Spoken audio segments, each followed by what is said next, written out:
What's going on, everybody? It's your girl Guruji Chastity, and on today's episode I want to talk about how to maintain momentum, or the dance between yes and no.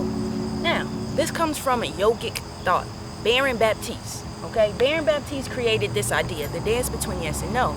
And the reason why I think it's important is because I recently had a Reiki session this past weekend. And peep game, my client came to me and was like, look, I just want to have some peace. I want inner peace. None of this is making sense. I need to change everything. I just want to have some peace. And I was like, okay, bet, I can help you get some peace. But while you're here in this universe, you need to know how this universe works in order to find that specific peace that you're actually looking for. It's rules to the game to get peace. And what we found out is that we were at step number 1. She was at step number 1 with her request, but her outcome was step number 7. So she had been trying to jump from step 1 through 6 and negate negated 2 through 6. She wanted to negate 2 through 6. She wanted to declare on number 1 and wanted to have the outcome of number 7. And so what I'm here to do is to provide what's in between. I am here to provide spiritual success. So each time we get a video with the board, you need write this down, because what I'm going to teach you are the things that are not tangible. Everything, I am teaching authentic power. Spiritual success is authentic power because it is power that is not derived from the 5 senses. I'm teaching you about power that you can't see, touch, taste, smell, or hear. Okay? So that makes it a little bit different. So let's just jump into it. The dance between yes and no. Now, when I was rewriting this to teach to you guys, I was like, man, this is super simplistic. I don't know if this is going to go over well. But I use this same board, the same chart with my Reiki student, and we were going over the root chakra. And what I did was the dance between yes and no. I put positive and negative, and I had my student tell me 4 words that comes to mind when you think of yes, 4 words that come to mind when you think of no. And I don't know what happened before I came outside. I don't know what happened to my end. I'm stubborn, but that's stubborn. Y'all know what that means. Don't run up on me. And then here on the sides, and I suggest you go ahead and write your chart down, because we're going to talk about this. But go ahead, if you can, go ahead and write your chart down. But over here we have yes. What happens when you're a yes? What happens when your energy is a no? Now, this is not talking about physically with your mouth saying yes or no.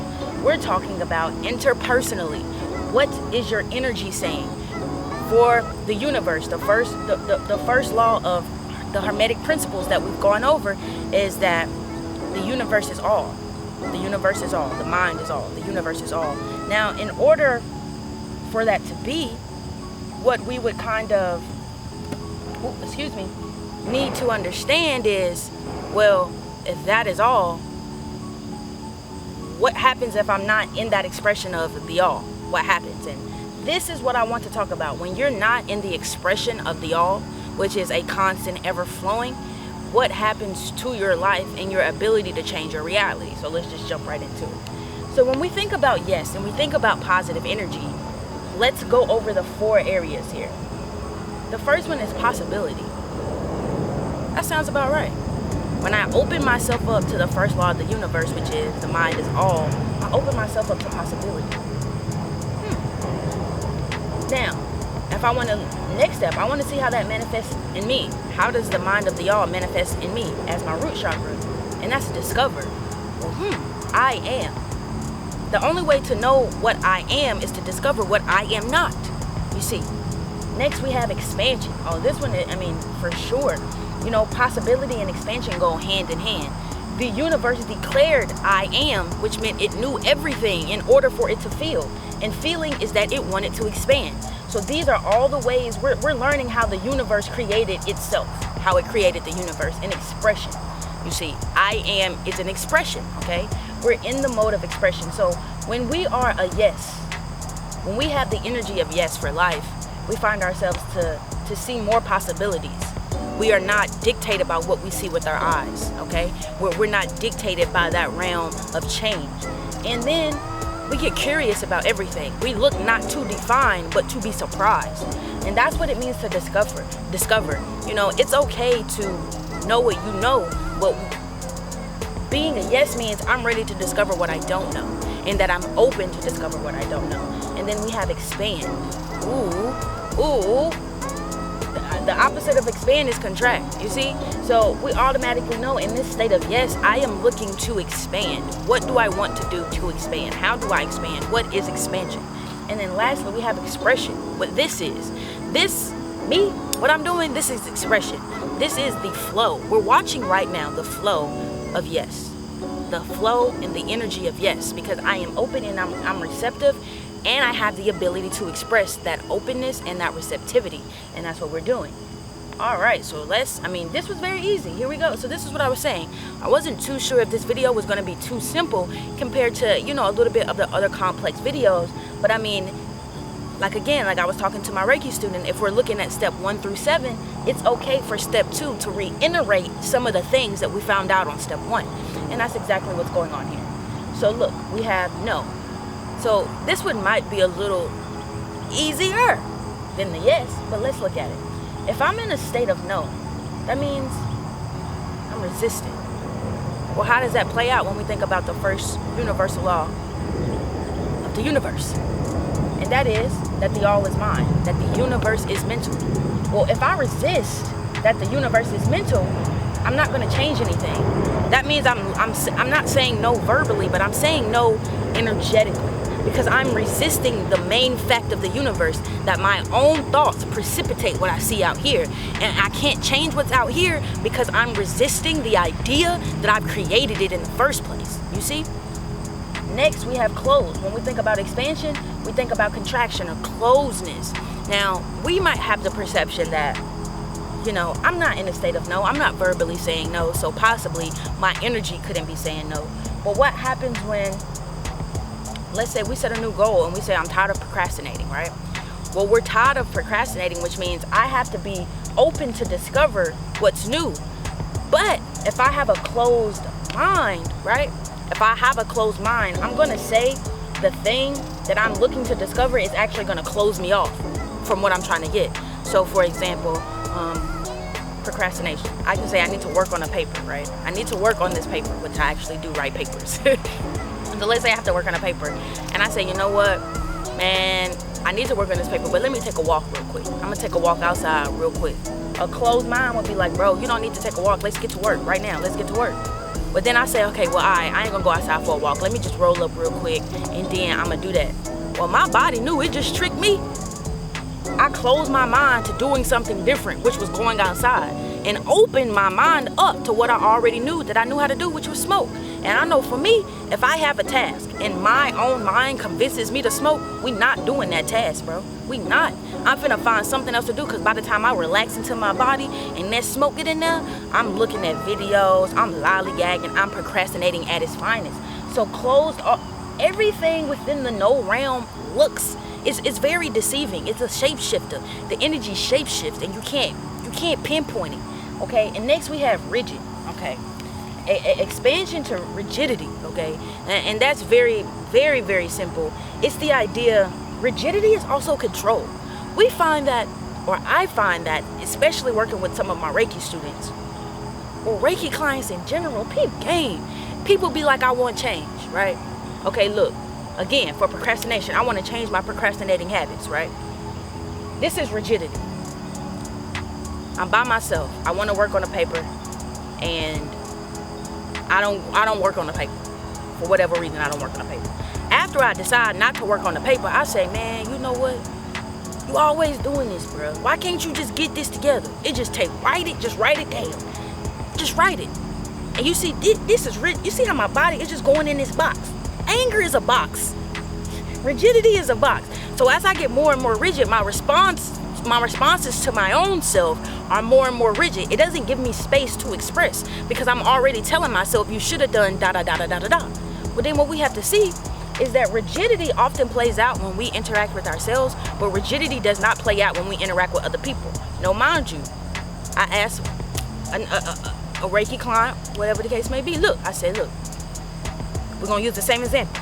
Now, imagine if you needed me to work on that paper and you needed me to get that done. You don't even know me. You don't even know me. You don't even love me like that. Would you just speak to me how I just spoke to myself? If you needed me to complete that paper, would you say, look, bro, I don't understand what the problem is. I done gave you the prompt, write the paper. Like, what is taking so long? Like, are you lazy? Like, what is... We won't even talk to strangers like that. So then let's look at it deeper. Will we talk to people we love like that and we want them to progress? My client said, well, maybe just in a joking manner, but yet and still, would you be serious? Would you expect that action is going to get them to get that work done? No, that's control. That's rigidity. When you try to control something to make change, that's not how it works. That is not a conducive environment for a stranger, a loved one, a child, nobody. So why would it be conducive for yourself to treat yourself that way, to speak to yourself that way? Next, we have stubborn. So when we say no, that means stubborn. That means I want to keep trying it the way that I know how, because I swear something's going to change. I don't have to keep doing all these other ways. I don't have to try all of these other new things to find. I don't have to discover what my possibilities are. I know that, okay, I might have to read a book and I'm going to follow what's in this book. Or I'm going to hear what somebody said and I'm going to follow that. Stubbornness is next to judgment. Stubborn is next to judgment. Not necessarily bad, because positive and negative, like good and bad, human concepts, right? But when we look at it, y'all, I forgot what I was going to say, so we just going to leave that right there. But stubborn, it's not bad. It is, judgment. That's what I was going to say right there, right there. So when we look at the truth is a sphere. You can't see the sphere all the way around. You stand, if this was the sphere and I stood right here to the side, I can only see where my perspective is. Now, if I move, this sphere is moving as well. So not only have I actually moved my literal position, but the side of the sphere that I'm looking on is now different as well. So now we got two different perspectives. Now, if I know the truth is a sphere, a judgment is saying when I stand right here and the perspective that I see, that's all there is. It ain't no other shape around here on this sphere. It ain't no other parts of it, and that's a judgment. And that's the same thing as being stubborn. There's a truth, there's something that I'm trying to get to, and my perspective is the one that's going to get me there, and I know that for sure. That's being stubborn. Now, when we look at the dance between yes and no, we don't want to, again, look at physically with your mouth saying yes or no. Because again, that's not what I'm here to teach you. I'm not here to teach you about things that you can do with your five senses, that you can see, touch, taste, smell, and hear. I'm not here for that. What we're here to do is engage this energy in the inside, your interpersonal relationship with this energy. So physically saying yes creates the energy of possibility, discover, expansion, expression. But the physical energy of saying no creates resistance, being closed, rigid, and stubborn. So by addressing what yes and no creates, because we've addressed what they create when you say them verbally, let's address what they create when you're attuned to them internally, okay? So for the universe thyself, because the universe is all, we know that through cause and effect. That's what's happening down here in this dimension, cause and effect. Well, if we want to know as above, so below for the universe, cause and effect as above, well, the all wouldn't be the all if something else existed outside of it. Therefore, the universe itself has to be its first cause, okay? The universe is because it is, okay? Now, that cause is because it is manifest in the effect, which means that the universe is literally in everything. God is in this. It slowed itself down long enough to let me use this to pick it up, whether I wanted to use it as a tool or as a weapon. It is in all. It is all and it is in all, right? So then we want to see, well, how does that manifest in me? How does the all and the all manifesting in the all manifest in me? And I find when we look at that, we go back and forth and we keep saying, well, as above, so below. What do I want to do? How do I get to that? I know that that's how the universe created itself. What about me? Well, when that law manifests in you, what you begin to look at, first cause for man is your intention. This is intention. Was I a yes or was I a no? Too many times we look at the effect. Oh man, it didn't happen out here how I wanted to. On this physical dimension, my five senses didn't react to what I created internally how I wanted.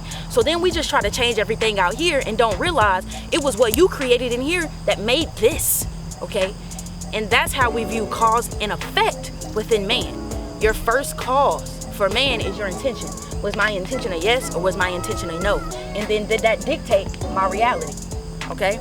So now that we know what yes and no creates individually, let's look at what we can get from them as a whole.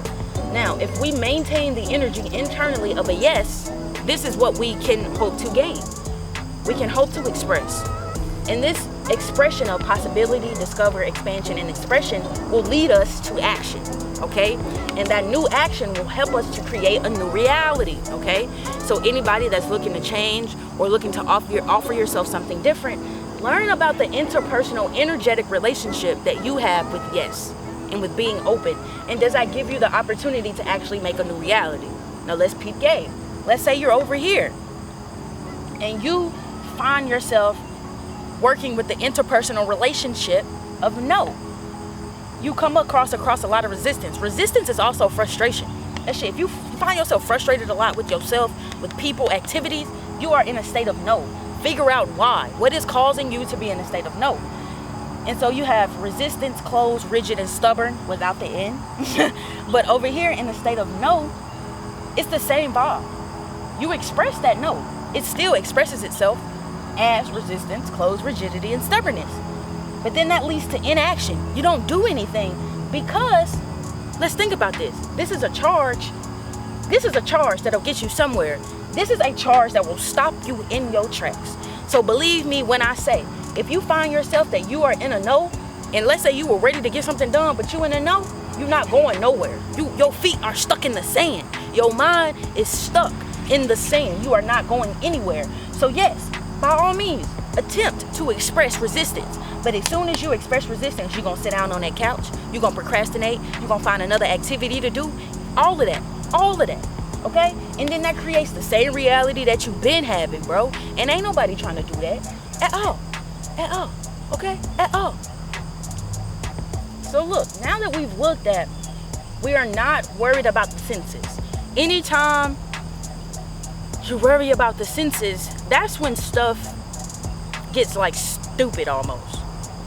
Like when I was coming into consciousness, other conscious people would tell me, stop looking for stuff out here in the universe because the entire universe is within you.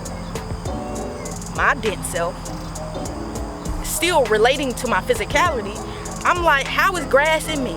How is a tree in me? How is a building in me? You're worried about the physicality. You're missing the you're missing the principle. You're missing the why. You know, you're missing the why. You can see what is, but you're missing the why. So anytime that you try to use this to help you and you find that it may sound stupid, it sounds silly, you're missing the why. You're only paying attention to what you can see, touch, taste, smell, and hear with your senses. This is going to get you out of that and take you into your own interpersonal relationship with everything, but more importantly here with the energetic exchange between yes and no. And so, what we want to learn or overall take from this lesson is tangibility. Now, if I want to come in between yes and no, I still want something tangible, right? Do I want something tangible for my inner world or my outer world? And in order to see what side I am on, am I in my inner world or am I in my outer world, we must remember that emotional vibrations fuel actions. Emotional vibrations fuel actions, okay? So let's peep it, let's look at it. Fueling your actions is not done by money, okay? Money is not the gas to get you where you're going. Or excuse me, I'm sorry. Money is the gas to get you where you're going, but it's not the outcome. Just like this. Happiness. It's a vibration. It's a fuel. It is not the outcome. Okay? So we have to look at emotions to be the fuel and not the outcome. Your outcome has to have purpose. There's more to it, and we'll talk about outcomes a little later. But right now, we're talking about the journey that you take to your actions. Now, to fuel your actions, you have to look at it with positivity. You can't fuel your actions with negativity and think that something is going to happen. That's like being fueled by your shadow side. If you're only moved by negativity, that just don't sound right. So look, we want to begin to understand, if I want to affect my inner versus my outer world, how do I do so? I need to look at what are my emotions fueling? What's vibrating within me? Is it the energy of yes or is it the energy of no? What emotion am I vibrating? Because it's going to fuel my action. So, hey, I hope y'all guys enjoyed. Hope you guys enjoyed this video. This one was exciting for me. It took me out of my comfort zone. So forgive me for all my stuttering. If you did catch that, I lost my mind once or twice, but I feel like I brought it back. So nonetheless, remember family, I am now doing this full time. This is my job. So I spend all of my time learning and just sharing information with you all. So donations are always welcome and greatly appreciated. You can always send a love donation to Cash App, $Guruji Chastity. Listen to the podcast, Guruji's Room, created by myself and my partner, Navesa. You can donate on there as well. But always comment, subscribe, share. Tell me your experience. If you try out any of the things that I teach, let me know how it affects your life. If it was helpful, if it sucked. If there's something that you guys find that I can improve on, let me know. Alright? Until next time, it's Guruji. It's Guruji. Guruji. I dropped the mic right there.